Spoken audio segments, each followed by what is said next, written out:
Hello there, Sir from 17 once again. This is my Call of Duty Advanced Warfare Veteran Difficulty video walkthrough. This is mission 4. It's entitled Fission. So this is the level that you're probably going to die first on, or die a few times on if you haven't already. And it's just because there's a couple of circumstances where you can die very quickly when you don't know what you're doing. The first one is this. If you don't know where these people are on the roofs, and when you're first playing it's all spectacular and you're just wide-eyed like Bambi when she's born, and you don't know who's shooting you, and you can die very quickly on Veteran. As long as you take out those guys on the left and you take out a couple on the right, you should be fine to do this, and then you'll get a checkpoint. This next room here is where the infinite spawns are going to take place. On the left and right hand side of this area, if you stay back, dudes just seem to keep on running out and running out and running out, and every so often there'll be a little bit of a lull, but then it'll happen again. And you can kind of use these moments to boost kills and get more upgrade points should you choose to. You'll notice I'm spamming grenades here to get rid of all of them. But what you really want to be doing on this particular section is get to this vehicle across here, this one there. As the rocket launcher dude runs out and I pepper him down. Once you're inside it, you're okay. Everything before it, you could die. You could even die as you're getting in, as you're going to watch and see. I'm very close to being killed then. And then once you're in the tank, the rest of this is pretty simple up until the rocket launcher sequence. And there's actually an achievement and a trophy here for using the lock-on rockets, which is, I believe, holding the left bumper, and you'll see those triangles on them and releasing it. You only have to kill 10 people. And that parking place to the left there, that multi-story that I'm looking at, there's a ton of dudes that spawn in there with rocket launchers, so you'll have no issue getting this achievement. The trick on this, when it comes to surviving, is kind of strange. On my first veteran playthrough, when they tell you to get out and pick up the rocket launcher, I did exactly that. I then shot the tank, I ran across to the ammo box, and then I killed the tank, and I had no issue whatsoever. When I was recording, I died about 5 times, because for some reason I kept getting instantly killed by weird stuff, and whenever I'd pop out to fire the rocket launcher, I'd get killed. And it was one of those really strange random moments, and it's entirely down to the game. It's an RNG thing.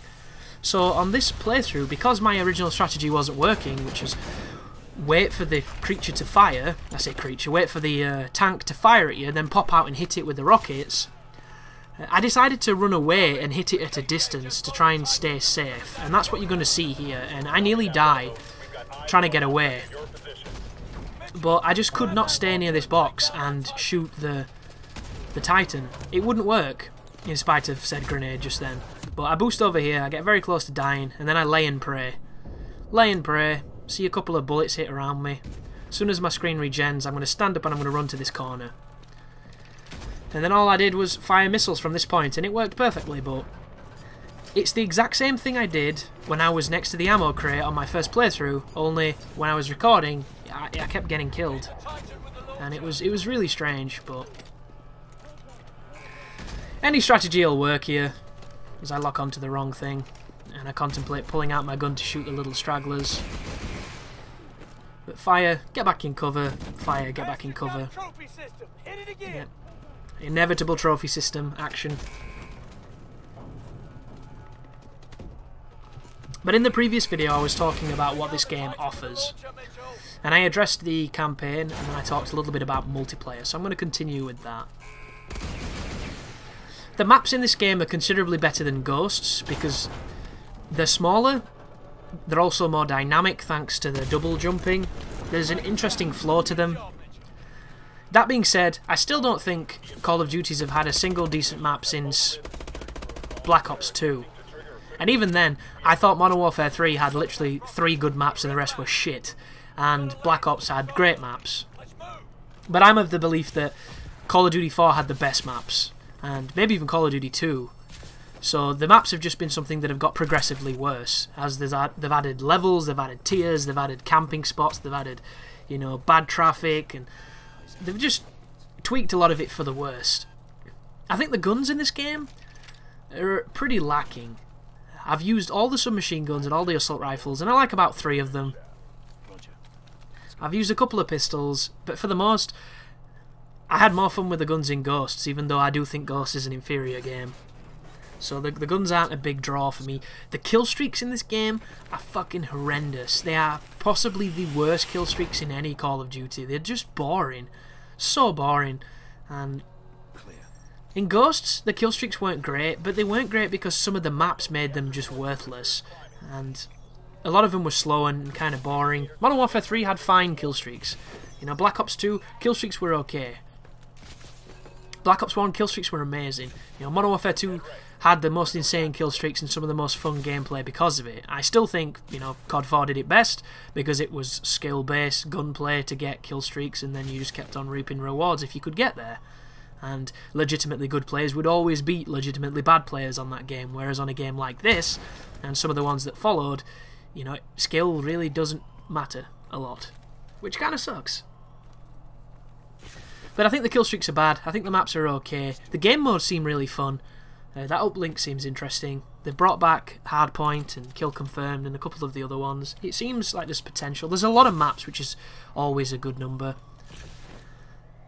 Multiplayer is interesting. It's that thing of, if you're a Call of Duty guy, you're already playing it and you've already got your impressions of it. I think the idea of the random loot system and the care packaging stuff is a really interesting cosmetic touch. I think it's interesting that you can get different variants of guns, statistics-wise, based on, you know, random drops and what have you.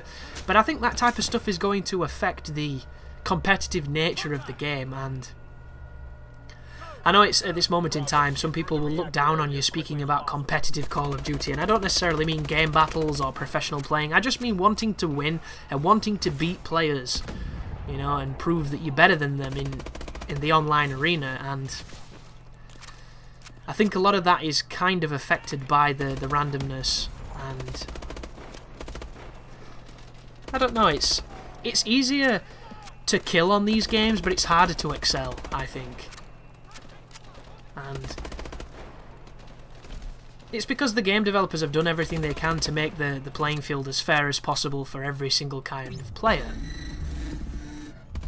which you either like or you don't, and the majority of people playing Call of Duty are those average kind of players, you know, the people who don't really get all the kill streaks, who don't really finish with positive numbers, who just kind of get on, shoot some stuff and have some fun. And there is absolutely nothing wrong with that, because they're the type of people that I used to stomp. Ooh, this grenade launcher. It locks onto people. I'm not entirely sure how it works, it just kind of ambiently follows them. It's very fun to use. This room here can be a nightmare if you don't know the spawns. Luckily enough for me, when I played it on my first run, I was pushing the spawns so heavily I learnt the hard way of where they were, so then I could come to the guide and I could make a nice path through this room quite convincingly. And this is another fight where if you stand around shooting things, you're going to be shooting dudes for a very long time before you can push up safely, because they just keep seeming to turn up. That right there I love. There are certain drone attack moments on this game. If you swap your function of your tactical grenade to flash, to EMP, you will destroy the electronics, and I think it's such an interesting thing. It's really cool as my teammates fight other dudes, and I swap my grenade back to threat so we can paint some targets and see what we've got to do and keep pushing onwards. And then the last thing that this game offers is the Exo Survival mode, which I haven't played yet and I don't really understand what it is. I assume it's just a wave-based survival mode. I don't know if you're in the Goliath or if there's any specifics to it. I don't know really if there's kill streaks. But I assume it is a survival mode, wave-based defensive type of game mode, which is only 3-player, which I think is redundant and stupid, but the biggest problem with having as much power and influence as what Activision and the people developing these games have is that they don't have to give a fuck. And that's the biggest problem. These games are successful regardless of whether you hate them or if you go on a forum and tell people they should hate them because they're nothing new. Regardless of that, these games are popular, and they're popular because they have an established core demographic of people who don't want new... Oh, watch this. How often is this going to continue to happen on these games? What is this bullshit? Like, that is online latency. That is either processor lag or something. And I have no idea what it is, but the worst part of that situation is the game continues while it's happening. So you can be killed when that bullshit's happening and you have no control over it because you can't do anything. You're freezing every few seconds. Halo does it This does it, and I have not come across it on any other game. Like, what the hell is that bullshit? Does it happen on Xbox One? Does it happen on PS4? Does it happen on PC? Like, what is that? Every single Call of Duty has had that bullshit. It's so annoying. Wickedly stupid. But as I was saying, sorry, these games sell gangbusters every single time. Even when they have a bad sales, they still outsell almost every other franchise. And it's a testament to the addictive nature of this kind of first-person shooter. It's a testament to what Infinity Ward created, this monster that they made, and this formula of win that is dominating the industry. And it is slowing down, but it is still being dominant. And it means that they don't have to have 4-player co-op like everybody else, because who gives a fuck? You already bought it, they've got the multiplayer, that's what people care about. It doesn't have to have 8-player co-op, it doesn't have to have interesting campaign modes or options in single player, like the ability to rank up and prestige and do challenges in single player, because there's a multiplayer, and fuck you. Like, that's all it is. They literally have to do nothing. Nothing at all. And people will still buy it. And I'm not insulting those people because I still buy it. But it's just this notion of they don't have to change. And even though they say they do, what is the change in this one? Except for now you can Halo jump and dash, which is almost directly inspired by Titanfall, and you can't really argue that. We have a campaign that is pretty much like every other campaign you've ever played in Call of Duty. We have a multiplayer, which is Call of Duty 4 but browner. And then we have a survival mode, which is the same as the one in Modern Warfare 3. And to make matters worse, they don't learn by what the other development teams do, because there's so many development teams doing it now. Activision has 3 separate teams making Call of Duties annually. So there's going to continue to be Call of Duties every single year, and the development cycle is going to be probably 2 years each, leapfrogging each other. But the space between them is going to be much larger. It's going to be 3-year gaps between the development teams. And they're still not acknowledging fixes made to other games, problems reintroduced in newer games. Like, this game doesn't have theatre mode. Why? Theatre mode is one of the most interesting and creative aspects of Call of Duty. It allowed people who had no interest in feeding that endless fucking dragon chasing heroin addiction that is the progression and the prestiging, and it allowed them to do stuff creative and interesting and fun with the cameras and with the playback features, and they could make machinimas, they could do all sorts of cool stuff. Gone. You can't even watch your stuff back and check the heat patterns and see where you died and learn from it, because that shit's gone. It's just not there. It wasn't there in Ghosts, and I hadn't seen it in this one, and I've looked for it. Maybe I've just not looked good enough, and that could be the case, but it seems like it's completely gone.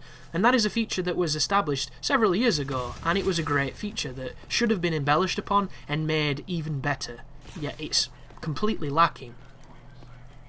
Campaign. Black Ops 2 enabled you to complete challenges within the campaign that were isolated to doing specific and interesting things per level. They had the ability to pick perks, pick equipment, pick weapons, pick accessories, pick camouflages, customise your loadout with guns that didn't even exist in the game, do all sorts of crazy awesome stuff. Gone. Complete and utterly gone. Combat training.